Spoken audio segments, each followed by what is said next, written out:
was a challenge to try and capture something as iconic as Alcatraz.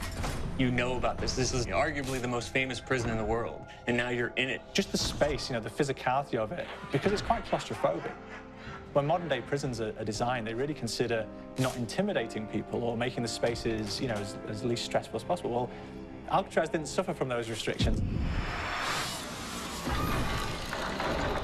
They did the research, they went out, studied Alcatraz, not just from books or internet. They were actually there to feel the environment, so it really sets a mood that gets you a little spooked.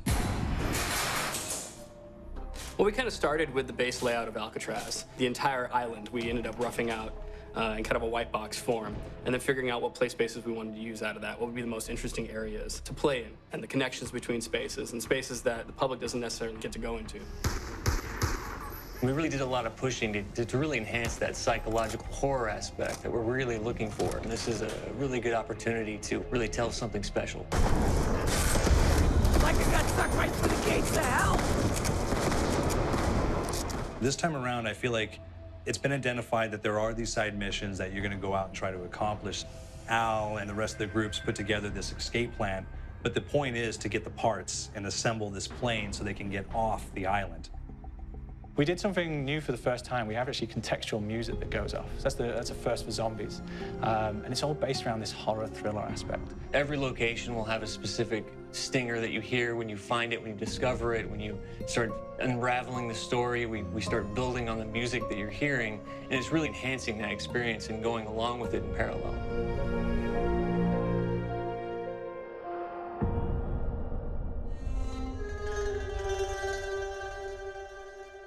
Because we wanted to embrace this kind of horror thriller element, we wanted character actors, guys who could really embody someone and then convey emotion. So that's why we went for guys like Ray Liotta.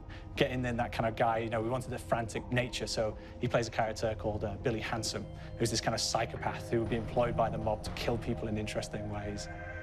Chaz Palminteri, he plays a guy called Sal DeLuca, an old mob boss. Michael Madsen playing Finn O'Leary. He's kind of worked himself from the floor, you know, from the streets. He's got his hands dirty in the blood and the guts a couple of times. And then we had Joe Pantoliano, and he plays Arthur Arlington, who's nicknamed the Weasel. Those guys, they bring a quality and a subtlety and timing that you can't really identify or try to recreate. Bring it on! Dirtbags!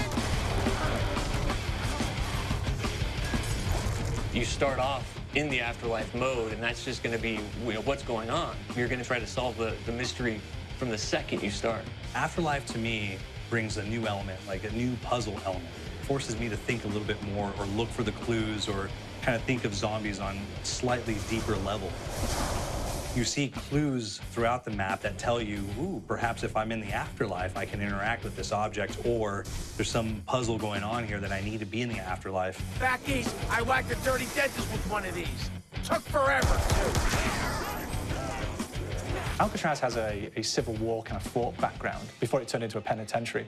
And so we had this kind of backstory, the idea that the warden would have collected Civil War weaponry. One of them is a blundergat. It's a fictional weapon, but the idea of the combination between a blunderbuss and a Gatling gun. And possibly, there might be a way of upgrading it to a more fantastical weapon that the players may find.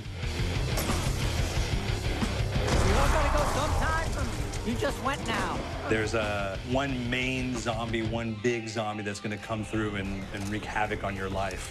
He'll lock down the perk machine, he'll close down the box, so you have to pay to get that open again, so you don't want him to interfere with your process. Now's a good time to pick a fight. It's a fun challenge. It keeps things moving forward. In terms of perks, we have a new perk called Electric Cherry. When you reload, it gives a shock around, which scales over time. Who's asking for it, greaseball? There's so much to experience in this map. Every time I play it, there's a new tactic to take, a new experience, a new objective to go for.